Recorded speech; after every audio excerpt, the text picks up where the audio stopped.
Hola, benvinguts. Soc el professor Isaías Làctic i això és Anglès amb accent obert. Anglès amb accent obert intentarem aprendre anglès sense ni adonar-nos-en, passant una bona estona.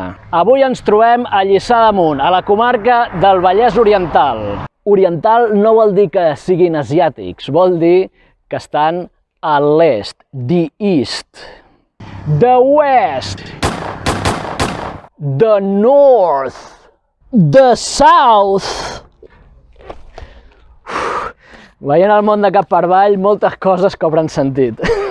Al nucli antic de Lliçà d'Amunt trobem una casa que s'anomena Can Not. O potser hauríem de pronunciar-ho Can Not. Realment en aquesta casa hi viu una família que s'anomena Not? O és un joc de paraules, un acudit amb el verb anglès can? Can en anglès vol dir poder o saber fer una cosa. Per exemple, we cannot come, no podem venir. O he cannot play the guitar, ell no sap tocar la guitarra.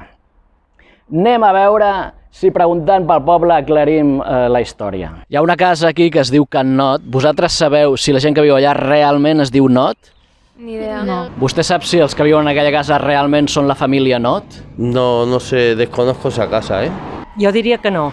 La conozco de pasar por ahí, però no... No tinc idea, no. No, la gent que està vivint a Can Not són llogaters i són de Lliçà, però no es diuen Not. Però la família original es deia Not? Ah, hosti, ni idea. Bé, sembla que ho hem aclarit una miqueta, però anem a trucar per aclarir-ho del tot. Hola. Hola. Hola, bon dia. Bon dia, digue'm. Sí, voldríem aclarir si la gent que viu aquí realment us dieu Not de cognom. La veritat és que no, perquè nosaltres és una casa que està llogada al nom nostre, però nosaltres no en diem Not. No. Però els amos sí que es diuen Not? Tampoc. Tampoc? O sigui que això de Can Not és una espècie de broma? Suposo que és un joc de paraula. Molt bé, doncs moltes gràcies. A tu. Bé, doncs ja ho hem aclarit. Ens veiem a la propera classe.